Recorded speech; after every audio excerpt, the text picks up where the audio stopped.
going on, y'all? This is Bud Elliott of the Cover 3 podcast for the college football lunch break. Really appreciate y'all taking time out of your day. I know everybody is trying to wrap up things at the office, probably if you're not already off work. If you happen to be able to take the Tuesday off and you're still spending it with us, that's cool as well. Really happy to welcome in again Cooper Tagna, national recruiting analyst, many years working in the game of football, now on the media side. Cooper, man, good to have you join again. It's fun. I appreciate it, man. Thanks for having me back. Hey, last week we had really good reviews, and people seem to enjoy it. Kind of getting into the nitty gritty of the personnel and the insider game a little bit, and it should be fun. And basically, this is our hour to take a couple of y'all's questions and also just empty the clip as far as the text message that we go back and forth with on throughout the week. Did you see this? Did you see that? Hey, that'd be kind of cool to talk about. Nobody else is talking about this. Let's hit that up as a topic. And one that I think we should probably start with, because it is topical and timely, is recruiting in the state of Florida. I'm obviously a Florida guy. Cooper, you're very familiar with the state as well, and I'm fairly close to publishing my annual Sunshine State scorecard, which is where I track how many kids from the state of Florida are staying in Florida among the 4 and 5 stars. And recently, the returns have not been great, and Georgia and Bama and Clemson and Ohio State and occasionally LSU have been the beneficiary of those top teams in Florida failing to keep those kids in the state. And I don't think there's any doubt that one of the reasons Dan Mullen is out is because despite the fact that he had a really nice first 3 years in Gainesville, this year on the field wasn't great. If that's all it was, I think they probably look at the bigger sample set and say, hey, pretty good first couple years. But when they turn the page and they look at the recruiting and they kind of take a look under the hood at what was going on in that program, not a whole lot of belief that he was going to be the guy to get that thing turned around there, despite his on-field acumen. Yeah, and I think a lot of that, you look back at it, I was looking at Florida and what Dan Mullen has done since he has been there. The recruiting in terms of what the expectation is, you go back last year, they're number 12, 9 before that, 14 in 2018, and number 11 in 2017. Like, those numbers aren't bad. I think it's what the expectation is and who you're being constantly compared to. And in the East, you're being compared to that machine that Kirby Smart has built to rival Alabama and Nick Saban. So that's tough company at Florida with Dan Mullen. That being said, that's the expectation at Florida. There's no reason that the University of Florida shouldn't be in the top 5 every year, or at least right outside the top 5, looking into that conversation. So in terms of Mullen and what he did on the field, I think he is one of the most respected X's and O's coaches in the country. And I think Dan Mullen is a good football coach. But there's a difference between being a good X's and O's coach and being a CEO of a program, especially at a place like Florida, understanding the amount of detail and nuances that go into recruiting and overseeing that side of thing. And then I think more that did him instead of what happened on the field was more of the disconnect in terms of the messaging in recruiting. And I think there was a lack of awareness, especially when it came to understanding where they really stood in the pecking order behind Alabama and Georgia in the East. I think that really kind of did him in more than anything. And then there was a lot of negative attention really the last month before he got let go. I completely agree with you on that. It is important to understand where you stand with your targets. This is something that I criticized Willie Taggart for when he was in Tallahassee. And I straight up told that staff when they asked me, you guys aren't getting Evan Neal. You need to get off that and get to a plan B or a plan C, because if you stay on your plan A too long, your plan B and plan C are going to commit elsewhere. And you're going to end up with a plan D or plan F, a guy that really probably can't play in Tallahassee. Certainly that plagued Florida at times as well. The other thing that really hurt them, to do a little postmortem on it, is, okay, we didn't notice at the time, but with the benefit of hindsight, the first class you sign as a new coach in the early signing period era, that class you only have 2 to 3 weeks to put together at best in some circumstances. We know now that the overwhelming odds are it is not going to work out for that class. A lot of the higher rated kids in those classes have tended to be kids who maybe were available for a reason. And I don't mean a good reason, right? I mean a bad reason. Maybe competitive temperament, mental health issues, disastrous family that the staff doesn't want to deal with all the issues that comes with that, injury history, maybe some grade stuff that are not not able to be discovered by some of the rating services, which means you need to knock your next class out of the park. That first full class that you sign is absolutely vital. It always has been, but I think that import is magnified now because of the likelihood of that first class you sign is not going to give you very much. And indeed, Dan Mullen's first class he signed that he only had a couple weeks to put together, really through no fault of his own, because we're seeing even guys that are really successful right now, like Jimbo at A&M. His 2018 class is just as bad as Dan's was. Like, you just don't have time to put it together. You have to knock that next class out of the park. And that year, I thought they did a poor job overall. They actually took some kids kind of late in the process that I felt like they were taking to appease the boosters when you go on the rubber chicken circuit and do all those dinners in the offseason to kind of pump up their class rating, guys that other staffs knew would not qualify, right? I mean, other staffs in the state knew Diaby Hammond was not going to get in, and they backed off the kid. Florida took him. Why? He was a 4-star player, on talent. Grades, obviously, academics prevented him getting in. DeJuan Black, obviously he's there now, but they took him. Obviously, there was a little bit different circumstance.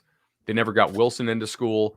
There were a couple other guys that had pretty major red flag, character or competitive temperament issues in that class who they took, who washed out after like a semester. And the evaluations of other staffs were validated there, obviously. So if you stack back-to-back kind of iffy classes, you're going to have problems once McElwain's players get off that roster. And I thought some of their recruiting recently had improved a little bit as far as their evals, but it goes back to your point. You're paid to fight Georgia, and Georgia is not slowing down. If anything, they're just kicking this thing into hyperdrive right now. Let's go ahead and look at you. I know you looked at the top 247 players in the state. I'll just go ahead and run down this list. This is pretty striking because the results recently have not been very good, but this is obviously a uniquely bad year because you have Mullen fired. We don't know the status of Manny Diaz. Florida State started 0-4. Amazingly, they might make a bowl, but they did lose all their recruiting momentum after starting 0-4 and losing, to FCS Jacksonville State.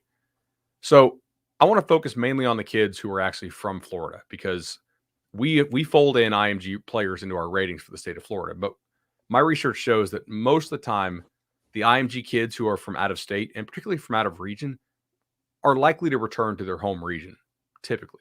And so I don't think it's fair to set an expectation that Florida or Miami or Florida State are going to keep a lot of those IMG kids from, Jersey or California in the state. It happens sometimes, but it's not a real apples to apples comparison if you want to look at the historical trends and go back, even to the Urban Meyer days. So you had a pretty good stat to lay on me. What did you see for the top 247? Yeah, I think what we saw with the top 20, not including the whole top 247, but the top 20 players in Florida. Okay, and this goes back. You pointed out this before we got on the call. Was 7 of these guys, I believe, in the top 20 attend IMG Academy, but out of the 20, only 1 is committed to either Florida State, Miami, or Florida, and that's striking. So if you go at that list and you look at it, Shamar Stewart uncommitted. Gabriel Brownlow Dindy committed to Oklahoma. Marvin Jones still hadn't made a decision yet. Jahad Campbell, Dalen Everett, some of those IMG Academy players from out of state, both committed to Clemson. And then you have Sam McCall, now till number 6, who is a very good player in his own right, committed to Florida State. And then the list goes on and so forth. Georgia, Clemson, Alabama, Ohio State. You continue to kind of see these powers living in the state of Florida. And there has to be some resistance there, resistance that Miami, Florida, and Florida State have not really given to these schools like Georgia, Alabama, Ohio State, and Clemson. And if you're Florida, it has to be a huge feeling of a missed opportunity, right? I mean, Florida State's had the worst 5 years they've had in either of our lifetimes. Miami is continually down. When Urban Meyer was there, you got to recruit against kind of late career Bobby Bowden and you got to recruit against, what was it, Larry Coker, and then I believe the transition into Randy Shannon. And even Ron Zook was beating them both in recruiting. Now Zook didn't really do the coaching part as well as he needed to keep that job, but Urban Meyer comes in there and he smokes those two teams in recruiting. Historically, when the other two programs in this state are down, somebody else takes advantage, and usually it's the third in-state team. What we've seen here, though, is that Florida failed to capitalize on that, and so it's been beneficiary of Georgia, Bama, Clemson, Ohio State, some of LSU, hell, even Penn State a little bit. If you look at some of the uncommitted kids in this state right now, like we said, Sam McCall is the one that stands out. He's already committed to Florida State. Shamar Stewart, 100% crystal ball to Texas A&M. None of the in-state schools, I think, have a real shot at him. Maybe Miami, but I kind of doubt it. Marvin Jones Jr. is an interesting one. No crystal balls in yet for him. We know that is what Bama, Florida State, A&M, Georgia. He didn't put Ohio State in his top 5, I believe. So you'll have a shot. His dad obviously played for the Noles, and they have a good relationship with him, but you're fighting a battle there for sure. Mari Wilson, I expect to go to Georgia at this point. Earl Little is most likely Bama, assuming that they still have room. Now, Florida State thinks they're in second place there, if for some reason Bama fills, they could get that one. Najee Kelly, not really sure. Oregon, FSU's in it. Clemson, Georgia, like there's a lot of potential ones there. I actually don't know what's going to happen with Thomas, the safety out of Niceville. Wesley Besainth is an in-state battle at this point. Most crystal balls on Miami. I actually put mine on Florida State following the visit. This is going to be a tremendous out-of-state haul. Julian Armella, who I believe our Bama site said probably not a take for the Tide. Florida and LSU are the other two finalists. They don't have coaches right now, so that's potentially problematic. If you're going to do some recruiting, I think we know where he'll go. Not really sure on the status of Dominic James. This is kind of bleak. I mean, Markeith Williams is still committed. He's a top 247 guy in the state of Florida to Miami. Florida still has Jamari Lyons, Chris Graves. But in a good year, these programs are pulling 6, 7, 8, 4, and 5 stars each out of the state, if not more. To have, what did you say, 7 combined? That's really problematic, and that's going to cause some roster issues. It's going to be tough to climb out of it in a short order. Well, the other thing I think about, I was thinking about this the other day. I mean, it's such a parity issue. It starts in the state of Florida. I mean, look at the teams that are benefiting from this. Yeah. Alabama, Georgia, Clemson, and Ohio State. Arguably the most consistent 4 programs since the college football playoff era.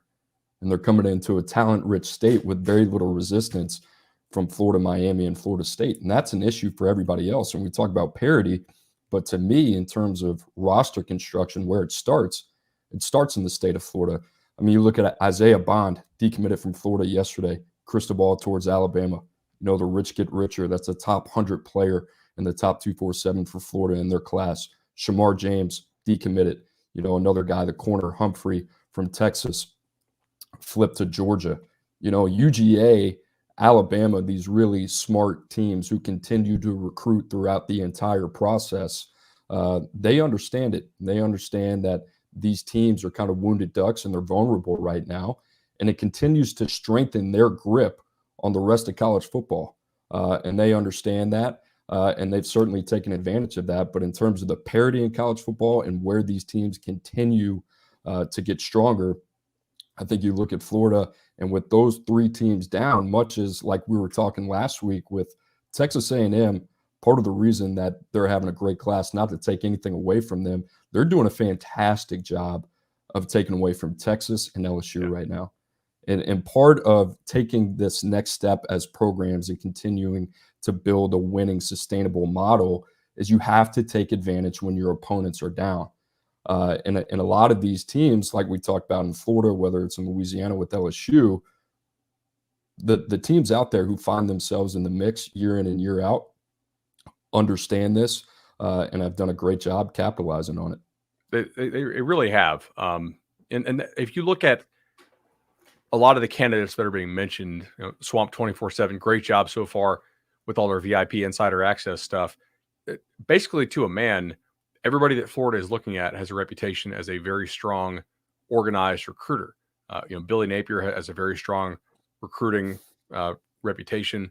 Brian Kelly, I think, is occasionally hamstrung by the type of academic person or profile that you can not only get into Notre Dame, but that will profile to remain eligible at Notre Dame. It is higher than it is at some other schools. I think there are fewer majors you can hide kids in there with the Irish, but they do a really nice job recruiting nonetheless there in South Bend, in an area that doesn't have a lot of talent to recruit from in Indiana. They go national.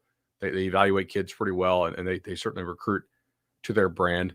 We'll see on the Lane Kiffin thing, but I think he has a reputation certainly as a really intense recruiter. They're going to have to turn this talent thing around. I don't think this roster is like one class away from being dominant. So it's going to have to be an organizational overhaul with the focus on roster building, and that's the key, man. I used to get a lot of flack for saying this when I created the blue chip ratio, but Mark D'Antonio, great coach. Gary Patterson, great coach, no doubt, no rings. Because who has rings? Gene Chiswick's got a ring. Mac Brown, known as like an amazing schemer? No, he's not. He's known as somebody who can hire coaches, run an organization with recruiting, and let the thing hum. College football, you have to have recruiting and coaching to win it all. But we do have examples where recruiting won it all, and the coach gets very little credit. Now, I think that's a little bit unfair, but I mean, Gene Chiswick won one with Cam Newton, right? And has not get a head coaching job since, and was fired, the year after? There are examples of dudes who are not thought of as good coaches winning national titles because of the talent. Find me an example of guys who are thought of as great coaches who win the national titles without great recruiting. I'm pretty sure we'll sit here all day. Yeah, you got to find a blend. I mean, that's the thing we always come back to it. Like, right, my background certainly in recruiting, and I kind of feel like, I'm beating this drum, and it's one of those things I continue to say it, but I think that has to be apparent. That has to be at the forefront of every coaching search at one of these major programs, between USC, between LSU, between Florida, is okay. If our expectation is to win a national championship and compete year in and year out for a playoff spot, then we need to have somebody who we feel very strongly and convicted about, not only as a coach, but as somebody in terms of how they're going to put a plan together to put us in that conversation in terms of one of the elite recruiting programs in the country. And this is a conversation that we're going to get into a little bit later in the show, but the demand for that is high. I'm not sure the supply is there. I mean, how many guys in the country can actually meet that standard? And like we talked about, I mean, Dan Mullen was a very good coach, in terms of look what he's accomplished at Florida. Understandably so. Florida kind of found themselves in a little bit of a conundrum this year where, like, what is the ceiling there?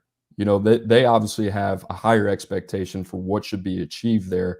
And in terms of the way Dan Mullen viewed recruiting, that just wasn't going to happen. Like, Florida in a nutshell to me was playing Alabama close. That was the ceiling at home earlier this year in Gainesville.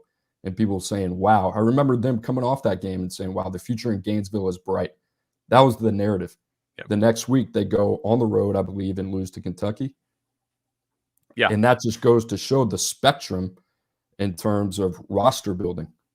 So recruiting sets your floor and your ceiling.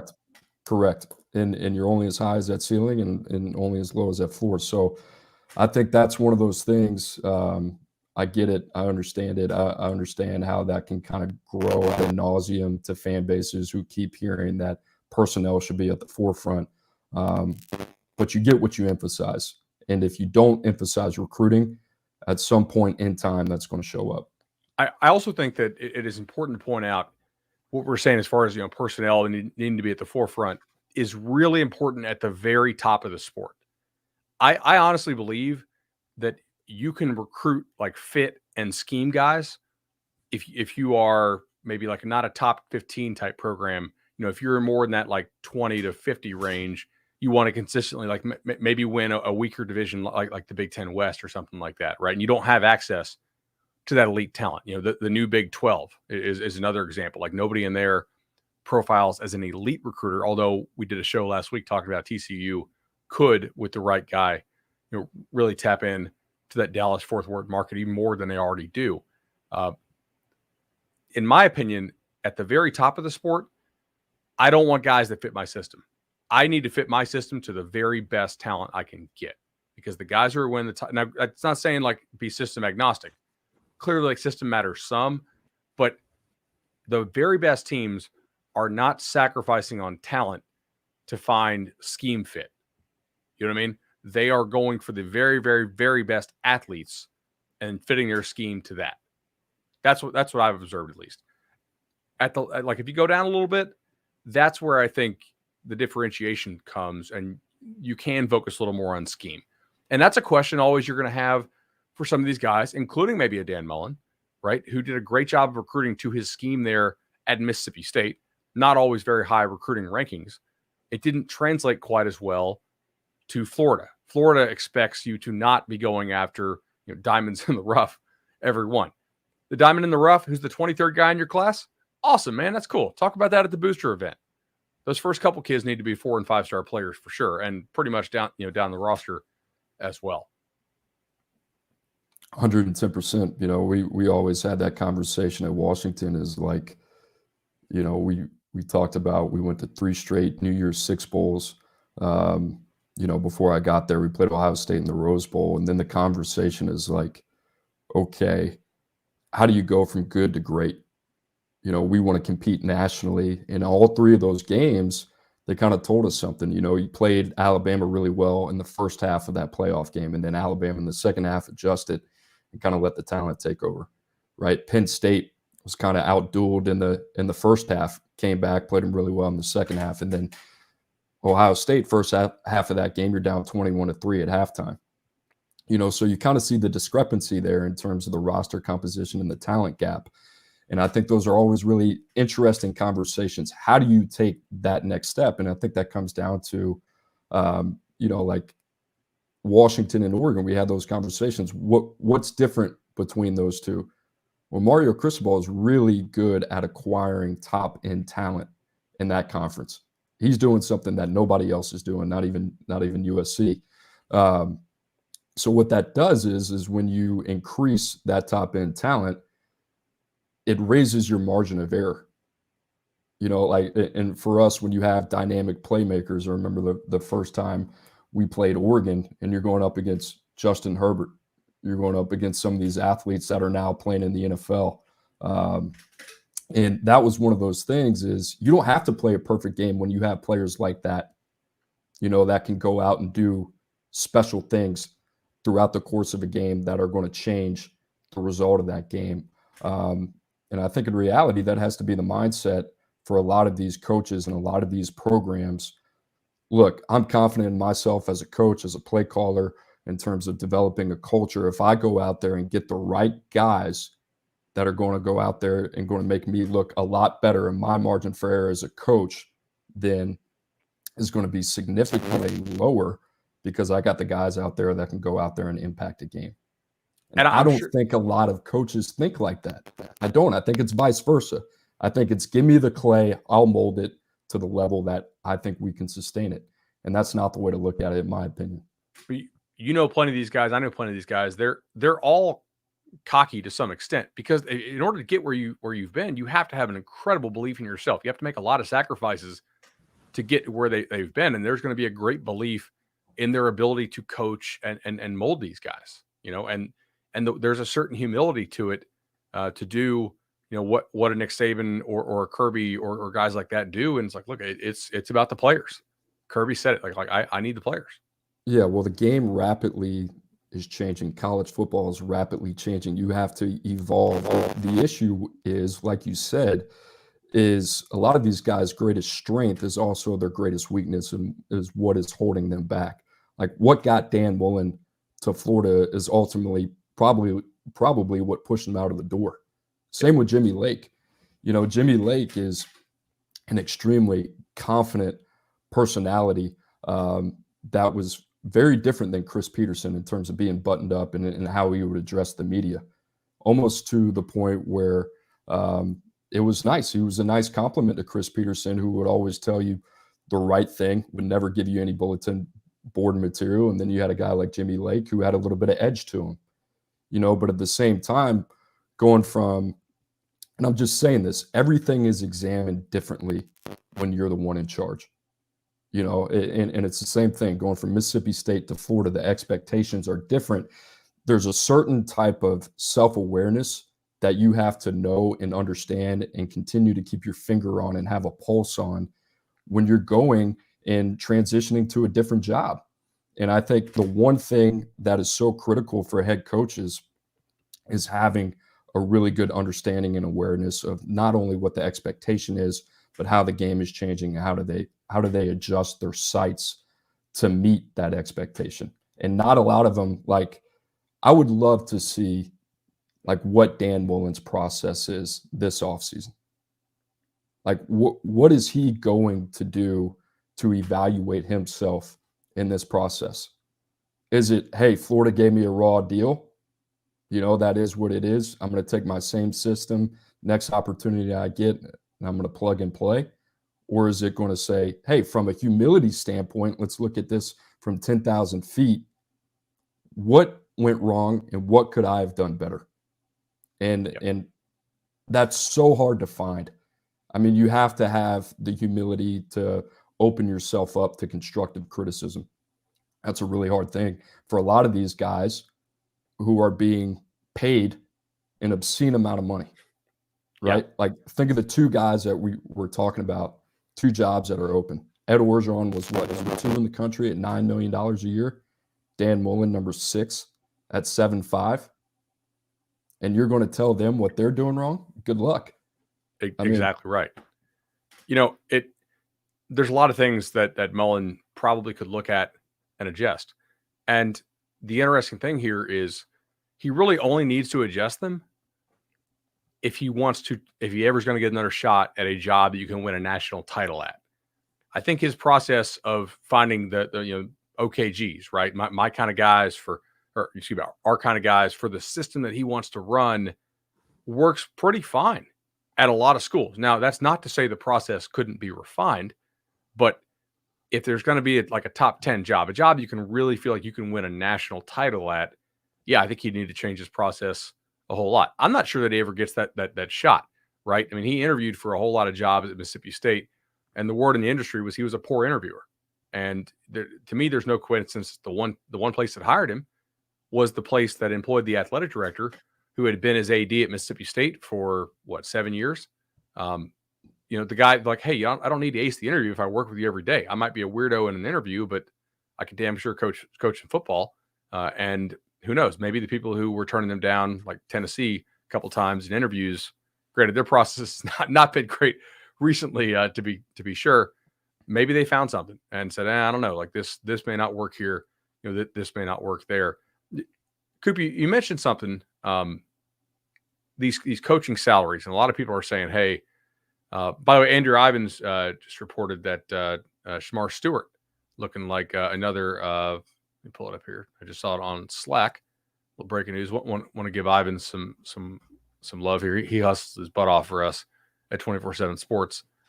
Miami's going to host Shamar Stewart for another visit here on Tuesday. So keeping it in the state of Florida. If they keep that coaching staff around and they could somehow pull Shamar Stewart, that would be an absolutely huge get for them. Yeah, I mean that'd be monumental. I'd love to get your thoughts. That's probably a different conversation, like on the Manny Diaz situation. Like, do you think he's the guy? From an accumulation of talent standpoint, I don't think that's been the issue. I don't think it's been great. I don't think it's been bad. I think it's probably right there in between. It's been good enough. But do you think he's the guy to get Miami out of that current situation? If you can go get Mario and you're confident, no. If you can go get Lane and you're confident, no. But to me, the drop off between the two obvious guys and the next guy could potentially be pretty big. It also troubles me that Miami is now talking about how they are going to commit money to the thing. How do we know if Manny Diaz is the right guy if like Miami's basically admitting fault in its process that they've not been willing to spend money for him? Right? I mean, okay, now you're going to talk about committing money because you got called out by Herb Street on College Game Day, and you talk about bringing money over from the medical side of things with their U Health. Maybe Manny is, maybe he's not. This recruiting class this year is not trending well. Obviously, they have 8 kids committed, I think, which is not going to get the job done. But I think some of his hires have been pretty solid. Lashley's worked out pretty well. Some of their evals have been pretty good. I really, it's hard to evaluate because I don't know how suboptimal is their level of spending right now if they're talking about pumping all this money into the program, assuming that's even true. We've heard this before, and it hasn't necessarily, come true. I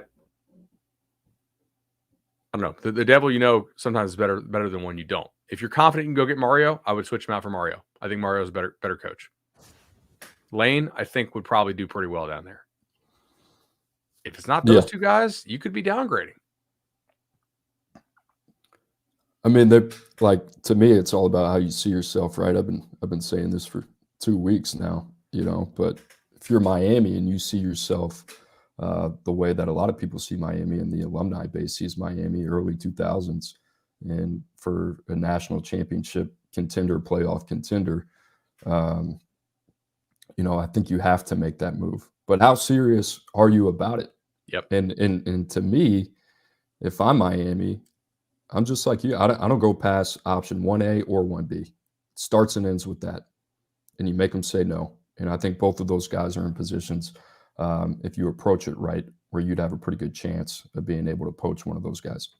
I agree. And I don't pull the trigger unless I'm pretty damn sure I'm going to get one of those guys. I don't want to be left holding the bag, especially not in this coaching cycle, because we know a lot of schools didn't pull the trigger last year due to COVID. So we're going to have more openings this year than we have in a typical year. Not like double, but it's probably going to be like 1.5x. And that's going to be a more competitive market. So if you don't have your guy lined up, maybe don't pull the trigger, in my opinion. And it costs a lot of money, which is the next thing we wanted to talk about. I know we were texting back and forth a little bit. Obviously, the $96 million, I believe, proposed extension for Mel Tucker at Michigan State. And that got everybody up in arms. And, oh my gosh, that's a lot of money for a college coach. And he hasn't actually won a whole lot of games there at Michigan State. And my general thought on this is, I think there's a little bit of a bubble in college football right now, because if you don't have to pay the players, and I know they are paid in other ways, but if you don't have to pay them a salary, the money's got to go somewhere. I don't need 2 indoor practice facilities. I don't need 2 football-only facilities. These schools that bring in a ton of money in the Big Ten and the SEC and have these incredible booster, bases. Michigan State's got a guy that owns the mortgage company. He's got $6 billion. $96 million to him over the course of 10 years. It ain't a thing. He's not rich enough, or maybe he can't buy the Lions or buy the Green Bay Packers. What's the next best thing? Play kind of, miniature owner of a college football team. And my thought is, if you think you've got the guy who could elevate your program above what its ceiling is, the money is worth the risk, assuming you have the financial backing for it. Mel Tucker may not be the guy. They've won a lot of close games this year. They might have got a little bit lucky in the transfer portal there. They got smoked by Ohio State. It was 49-0 at halftime. But if you believe he's the guy with the information you have internally based off the processes, I don't really have a problem with this. They're not using public funds for this. I do wonder, though, if we're paying these guys who are, I don't want to call them second tier in a negative way, Coop, but the guys who are not proven like a Nick Saban type or a Dabo or whatnot, the gap between the very top guys and the next guys are sort of it's more narrow than it would be in other professional sports. It kind of suggests to me like Saban should be getting like $20 million if some of these dudes are getting 8 or 9. Yeah, I mean it's super fascinating. So that contract would make Tucker the second highest paid coach in all of college football. Yeah. And to me, it's just like, we're going to talk about this, but it's the supply and demand deal. We don't know if there's enough coaches out there of quality, um, in terms of competing in orchestrating and elevating your program to a playoff like status. So when you have one, or when you think you have that guy and confidence in that guy, there's almost like, there's this opportunity cost. We don't want to risk losing this guy who's going to continue to put us in this situation. And I think you look at Michigan State, you look at the rumors we hear about James Franklin, him signing a new deal with Penn State, right? And arguably over the last 2 years, it's kind of been a little bit of up and down for James Franklin at Penn State. Yeah. But you see the commitment to somebody like that. So um, I don't know. I mean, I think about it like, I guess being in college football, there's so many different ways you could spend that money. $2 to $3 million in college football in terms of infrastructure, in terms of support staff, infrastructure, and salary goes so far. And we're talking about paying guys like Mel Tucker $9.5 million because maybe LSU's knocking on his door. I don't know. I don't know. I mean, I just think that's the way college football is going. I agree with you in terms of it being a bubble. But in terms of, and I agree, I think there's only a handful of guys that should be in that category of Nick Saban, Kirby Smart, Ryan Day, Dabo Swinney, Lincoln Riley. Like, that's it. I think those guys should kind of be in a tier of their own. Maybe Jimbo Fisher. I think too. Jimbo belongs on that list again. Right. Now that it seems like he's motivated. Right. So I don't know. I mean, it's just crazy, right? Like, we'll see what happens with LSU. I fully expect them to kind of reset the bar here, maybe sometime in the next couple weeks. So, and for that case, I think it's only going to continue to grow exponentially. For sure. I mean, I do think we're going to see a bit of a split between the conferences because there are a lot of leagues out there that can't afford to break the bank if they think they have the right guy. They're going to have to try to find different ways to lock them down. Your point about Tucker and the way you could spend that money, I think is well taken as well. And Mel is a guy who he had Michigan State over a barrel when he signed the first deal due to the timing of the hire, right? So D'Antonio did not retire until, what was it, like early March, I think it was, Mel was in a really weird spot because not only did he not get to do early signing period at all, which, hey, in my opinion, you may not be missing out on much. If anything, you have more playing time to sell in your second class. But he basically got no time with spring with these guys, like to meet them before spring. I mean, he got there, okay, comment section telling me now, early February. That's right, because he got hired about the same week I got hired at 24/7 Sports. And then the world shut down. So he didn't get a whole lot of time with these guys. I think Michigan State probably canceled spring since they were in the Big Ten. Like the job he's done there is pretty impressive, but he also really negotiated for a lot of recruiting staff. I know Pete Thamel's written about this over at Yahoo. He's a Saban guy, and that model. Those guys are resource hounds, man.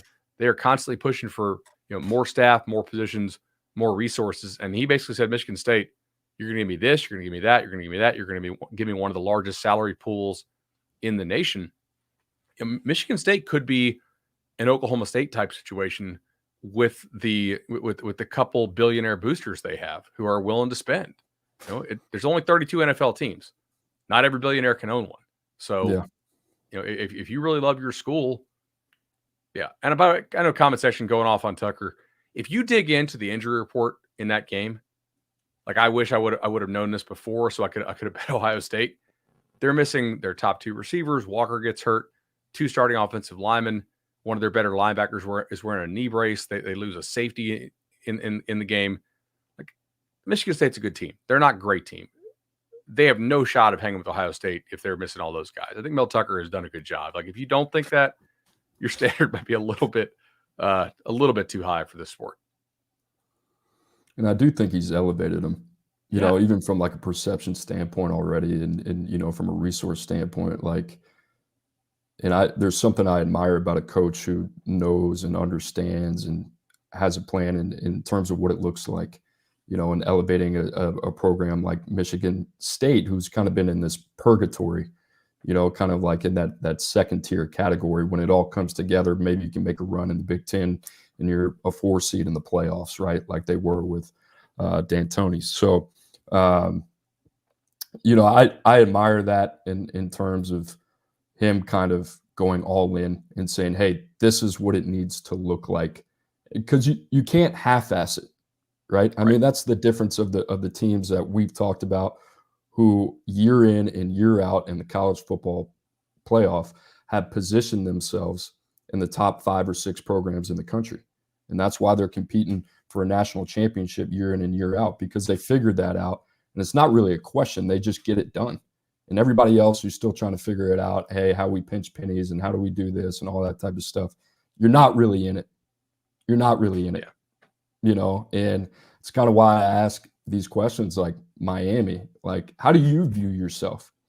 If you think you have a higher standard, if you think this is unacceptable, which you should, then you should go out and go get the next guy that you think is going to bring you back to where you think you should belong. No questions asked, like stop all that, go get it done. And I admire Mel Tucker taking that approach at Michigan State. Like he didn't have to take that job, right? He could have stayed at Colorado. They had a pretty nice extension on the table for him as well. And he's like, look, if I'm going to come here, you guys are going to do it right for me. And I totally appreciate that.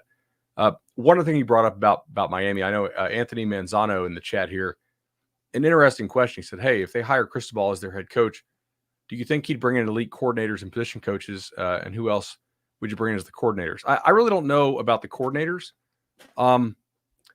But I will say this: if you're Cristobal, you don't take that job unless you think Miami's actually going to follow through on the commitment, right? For money, because he's going to want a big staff. You've worked for the guy.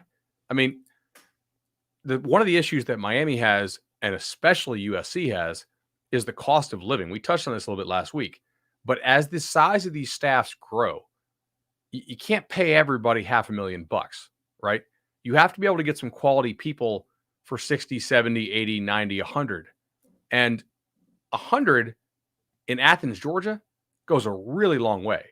100 at USC may have you live in like an hour outside of campus. And that's a problem when you want to have quality people, right? If you're a coach, you're working like crazy hours. You may want your wife to stay home with your kids. And like that is tough. So I don't know who Mario would bring with him as far as coordinators. I don't know if Moorhead would go to Miami, but I don't think he would take that job unless Miami actually wants to make a real financial commitment to be able to hire a whole lot of support staff and do that thing right. He's not dumb.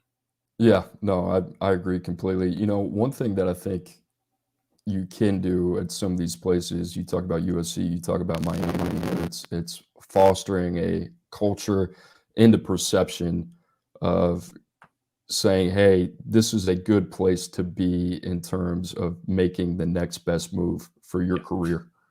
And it's really, look, ignore the number that we put on your check and come here and have an opportunity to be part of something.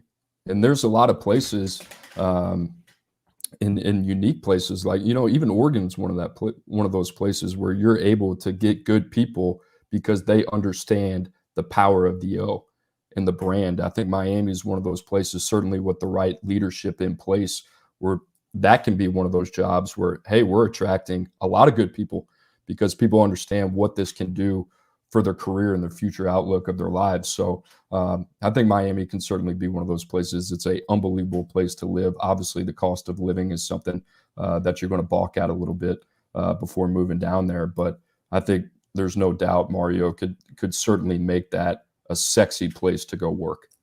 For sure. And he obviously, like his brother is still a police officer down there, or sheriff, law enforcement officer down there in the area. It's a place that he certainly values quite a bit if he was ever going to leave Oregon. It's not me saying he will. I don't know if he would or not. I think if Miami were to get him, though, that would be an incredibly good sign for Miami, because it would mean they're actually putting their money where their mouth is, which I think in many instances over the last decade or so, they've not. So Coop, this is the one that a lot of people asked us about last week. We didn't get to, but it's something you had a lot of fun digging in on. Recruiting in North Carolina, man. Tell me what you found. Yeah, well, I mean, they've done a really good job. I've been really impressed with Mac Brown and the job that he's done. You know, it hasn't really translated onto the field in terms of wins and losses yet, but what they've done this year has been pretty impressive. They're sitting at number 9 in terms of the 247 composite rankings. They've done a really good job. And the one thing from a geographic standpoint that has been different than what they've done in the last 2 classes is a job that they've done in the state of Virginia. They have 7 players out of the 16 committed from the state of Virginia, and they have the top 5 out of the top 8 players in that state. And they've done a tremendous job. And if you were to tell me, handpick 5 guys from the state of Virginia that you'd want, it'd be all those 5 guys. So they've done a really good job, I think, really on both sides of the line of scrimmage, too. I think you look at Travis Shaw, defensive lineman from North Carolina, Zach Rice on the offensive line, really good tackle there from Virginia. Andre Green, who Clemson was all over, right? The receiver from Virginia, Petaway, to Sean Chapman, Tayon Holloway, really good skill position. They've done a really good job at running back. I love what North Carolina is doing. Now it's just time to see, can that materialize on the field? Yeah, I'm extremely interested in what they're doing because them and Miami really profile as the 2 teams that have the ability to elevate their recruiting at a level to where they can basically show the rest of the division their taillights if it comes together with the coaching and the player development. You know, Miami not really doing it right now. North Carolina, the last couple of years, has been doing it on the recruiting trail. One thing that we talked a lot about back on Barton and Bud, and then in the Cover 3 previews this year, I was in on Carolina if their lines of scrimmage could arrive a year early, particularly their defensive line. We knew they had a lot of young pups that were going to be a year or 2 players this year. And, you know, ultimately, it just hasn't gotten there to the level they need it to. They get pushed around too much at the lines of scrimmage. I'm not going to be like, hey, fire the strength coach guy, because I don't know enough about what they're doing inside that program. And it may just be unrealistic to think some of the guys they took were going to be ready to be all impact players in year 2. But they have some guys in that program who they've been recruiting who are pretty damn talented. And the state of North Carolina and that Virginia area are pretty underrated as well, in my opinion, for one thing: edge rushing talent. I don't know if it's because everybody grows up playing basketball, so we have so many dudes with good basketball builds there. But there's no doubt they have the ability, especially if Miami messes up this hire, or if it turns out that keeping Manny Diaz is a screw up in and of itself, and I don't know that it is. He may end up being the correct guy there. They have the ability to put some distance between themselves and the division. And it's no coincidence, by the way, they've taken advantage. We talked about Florida not taking advantage of the other people around you being down. North Carolina has absolutely taken advantage of Tennessee being down and of Virginia Tech being down. And I think that Virginia Tech job is less attractive than it used to be in some measure, because now you have to face a lot better recruiting teams in that area that are mining that area you used to go to for talent. Yeah, and that's a really talent-rich area. You know, you look at the DMV, DC, Maryland, Virginia, and North Carolina's done a really good job kind of tapping into that. You know, we talked about earlier in the show, programs understanding timing and opportunity, and when those 2 collide, and taking advantage of Virginia Tech being down, maybe Penn State not being as much in that area as they usually are. Florida State has usually done a really good job in the Virginia area, and they haven't been in the mix there as much either. So, and then you look at Clemson, they're starting to kind of spread their wings nationally too, so as they can. But it leaves this kind of big void where you see Carolina taking advantage of it this year. I mean, I look back, their last 2 classes, there wasn't a lot of guys from the state of Virginia. They've done a really good job in the state of North Carolina. And I think that's important. I mean, we get back to the overarching theme of like what makes these teams successful. Like, you got to understand your boundaries and where, you know, how far you can really limit yourself in terms of where you can go in terms of your geographical recruiting plan. And it's very easy to see sometimes when you're looking at some of these schools and kind of following them and see, okay, what are these guys doing? I mean, you look at North Carolina, 7 in Virginia, 4 in North Carolina, Alabama, Georgia, and then you kind of have in South Carolina, and then 2 outliers in Illinois and Pennsylvania. And one of those guys is a specialist, and the other one is Sebastian Cheeks, who's a top 247 inside linebacker who's a really good player that can play sideline to sideline. So they've done a really good job operating within the constraints of their program and kind of maximizing that. And, it's easy to see these teams with a vision and they're sticking to their plan. There's no doubt about it. I just found the stat, by the way, to go back and pull it up. North Carolina, 5th on defense in Bill Connolly's SP Plus rating, 81st on offense. So it does feel like for this year on the field, at least, they've kind of squandered a really nice year from Sam Howell, but yet have found a way to still score a lot of points. Even they lost a lot of skill talent around him that is now playing on Sundays. But defensive line havoc rate, 120th in the country. Solid secondary, pretty good linebacking core, I think. They got to find a way to get that defensive line talent they've recruited and turn it into on-field performance.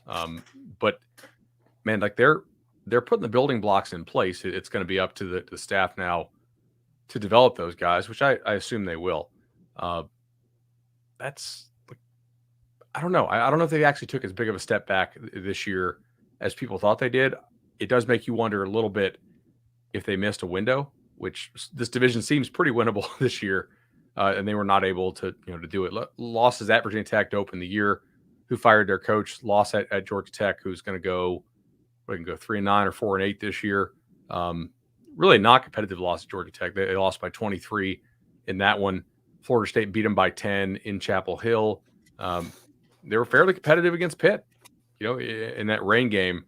I don't think they're that far away if they get the defensive line to step up, which I think they have the pieces. They couldn't arrive in time. They needed the cavalry to get here a little bit earlier. They also signed a quarterback in last year's class who a lot of people like. So even though I think you'll probably lose Sam Howell after this year because this is not a good draft for quarterbacks, they're not completely bare at that position. Yeah, they've done a good job, and I think it goes without saying. I think next year is a critical year for Mac Brown in North Carolina in terms of evaluating these guys and getting a good understanding. Now you kind of seen the roster take place. You've seen 3 really good recruiting classes. So now I think this is the program that Mac has built and the one that he's been handing. He's done a really good job in terms of the roster composition. Now it's just, can you set a consistent standard of play? And they should be outperforming even in the midst of this year. Like, it's just been consistency. And I think those have kind of been the issues across the board. But I'm looking forward to next year. I mean, there's no reason that team shouldn't be a very good and competitive team in that conference. Cooper, let me ask you a question. With signing day only a couple weeks away now, as a staff, obviously you've been in a lot of recruiting meetings. I've been on the receiving end of, hey, do you think we really have a shot at this kid type questions from coaches. What is the process like of cutting bait for a kid that is still talking to you? Obviously, if you're a coach and you're a good recruiter, you believe you're going to get everybody. I mean, there's coaches we both know who think I'm getting everybody. What is the process like of moving on from a kid or deciding to greenlight somebody else to commit to turn up the heat? Because recruiting is a unique game. We don't give silver medals. There is no prize for second place. It is purely a zero-sum process. So how does that go down? Yeah, I think, similar to the conversation that we had last week in terms of, hey, how are we going to move on from you after you've exhausted your eligibility here or your 4 years of financial aid or whatever. I think it's more of a finesse game. It's a delicate conversation, and it's all about KYP. You got to know your personnel. Some people come from a background where there's an understanding and they're not going to take it maybe as hard as others. It just kind of depends how you've maneuvered and how you've navigated that relationship throughout the entire process. And is this a thought process that is relatively new in terms of, hey, we had some fall into our lap that we didn't expect. Look, we're going to have to move on from you. Or is it one of those things that, hey, we've known for the last 6 months that this was going to be somebody that we've recruited until the end. And we put a list together of guys that we said, hey, we're going to be expendable. And I think there's conversations without being so black and white and direct. And sometimes it just kind of depends on what program you're at or how the coach wants to handle it. But I think, what you'll hear a lot is, hey, we're going to offer you a gray shirt. numbers crunch, whatever it is, or hey, we don't want you to sign until February. I mean, there's different ways to communicate how you want to get your point across with Oh, saying, you're taking it from the side of we're not going to sign you. I meant from the side of like we're recruiting this kid. The assistant thinks he can get him. The yeah, intel we're getting says no. Like we're not going to get the guy. How do you go about telling that coach, hey man, we're moving on. We're going to go to our plan B target here and green light that kid? That's got to be yeah, a delicate conversation. that's a really tough conversation. I mean, I think what you would hope for is that the head coach um, has a really good awareness and a really good understanding and opinion of that within himself. So I think that's important. If you have a head coach who's a really good recruiter and a really good communicator, then he kind of understands and he gets to formulate his own opinion of what he believes happening in that situation. So I think there's a lot of different parts. I mean, usually you have a primary, secondary recruiter, and then you have an offense or defense coordinator who's involved, and then the head coach is involved in that process as well. So between all those moving parts, I think you kind of arrive at that conclusion together. But those are some of the things. I mean, some of these assistant coaches are going to be bullish Right. on some of these topics of discussion because they've invested so much of their personal time. That's when it's really hard when you're sitting in the recruiting role and your job is to keep an objective lens on the situation from afar because you don't get emotionally attached to it. But a lot of that is just really depending on the person. We see it here on the media side, especially this time of year. I'm like, okay, Bama staff thinks they're getting the kid. This staff thinks they're getting the kid. This staff thinks they're still in it. Like, two of these staffs are wrong.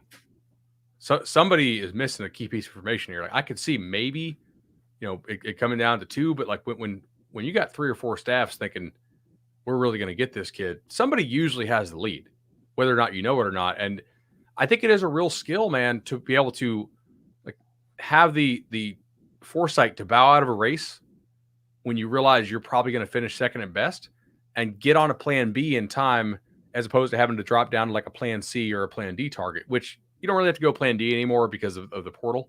I would say for the most part, like at a certain point, you're not going to reach kind of below a threshold. But you do see that. And that, like that, you want to find out where roster holes come for some of these schools, holding on too long to a dream. They're going to sign this kid and then Bama scoops him. Yeah, it's a complete kind of like opportunity cost. Like I love that term in terms of when it comes down to roster building, analyzing these situations and certain scenarios. But a lot of it is hey, we're willing to stick all the way to the finish line, regardless of the answer that we get, because we know what type of player this is and how he could potentially impact our program. All the stuff that we deal with in terms of getting up to that point, it is what it is, and we'll deal with it because this is how we feel about a certain Right. player. Or there might be a point in time where you say, you know what, this guy can go do whatever the hell he wants. We're going to cut bait with him because he's not worth it, you know? So I think there's a lot of different situations. And look, the better the player, the more leash they have. There's no secret to that. That just kind of is what it is. You're going to stick with those guys to the end. And like there's certain recruiters who get and they understand that and they understand how frustrating it is for some staffs, whether it's a coaching staff or recruiting staff, that kind of have to deal with what they're dealing with. But as soon as they get that signature, they're on the roster. That's what's important. It just gets you closer to whatever your goal is. No doubt about it. Last couple here, I just some more stuff I wanted to run by you.